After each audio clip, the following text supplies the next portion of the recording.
L'ONU en action, un programme de la télévision des Nations Unies.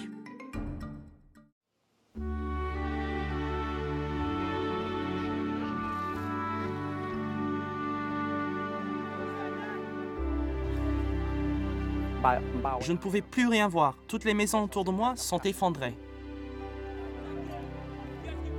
C'était la première fois qu'il vivait un désastre d'une telle ampleur.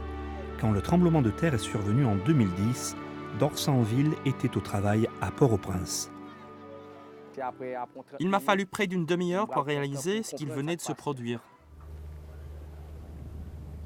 De magnitude 7 sur l'échelle de Richter, le tragique séisme a causé la mort de plus de 200 000 personnes et détruit 250 000 foyers, bouleversant les vies de quelques 3 millions de résidents, dont celle de Dorsanville.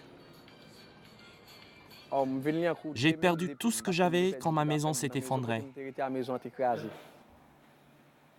Sans aucune ressource, Dorsanville est parti s'installer chez ses cousins à Liancourt. Dorsanville n'est pas seul. Des dizaines de milliers d'autres jeunes Haïtiens connaissent le même sort. Ils sont sans abri, sans emploi et n'ont aucune perspective.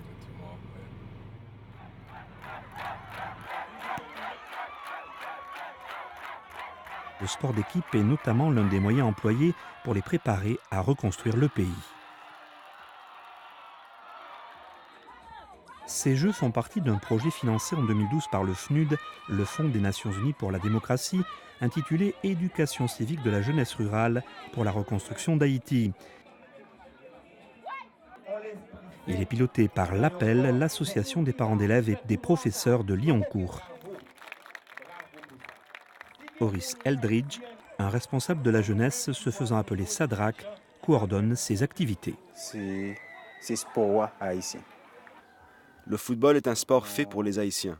Nous faisons un championnat comme ça, ou sinon championnat comme ça. Nous menons ce type d'action pour leur enseigner le travail d'équipe et montrer à ces jeunes que des efforts communs, comparables, peuvent participer au développement du pays. Quand vous vous êtes fixé un objectif, avec la détermination, votre rêve peut devenir réalité. Avec détermination, donc il est facile pour surmonter.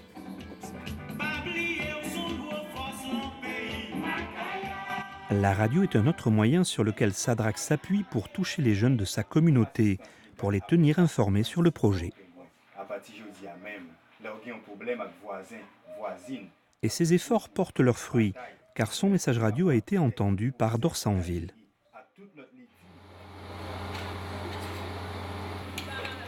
Dorsanville s'est engagé dans le programme et s'entraîne désormais à réparer du matériel agricole.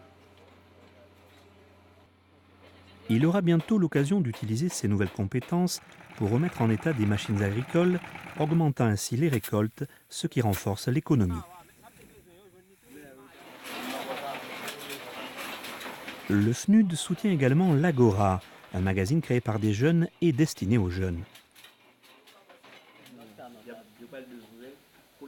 Le docteur Elie Théolo supervise le projet. Je pense que le magazine offre beaucoup aux jeunes. Des problèmes d'accès à l'éducation, des problèmes d'accès à l'eau potable, des problèmes d'accès à la nourriture, des problèmes d'accès au logement, des problèmes d'accès à l'emploi. C'est de ça dont le magazine parle. Mieux encore, il explique que le magazine sert de voix aux jeunes pour exiger le changement et exprimer ce qu'ils veulent pour le futur de leur pays, ce que Dorsanville a bien l'intention de faire.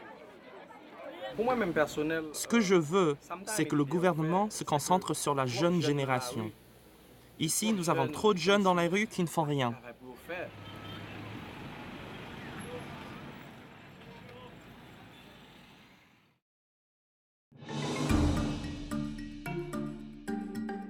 Un reportage réalisé par Marie Ferreira pour les Nations Unies.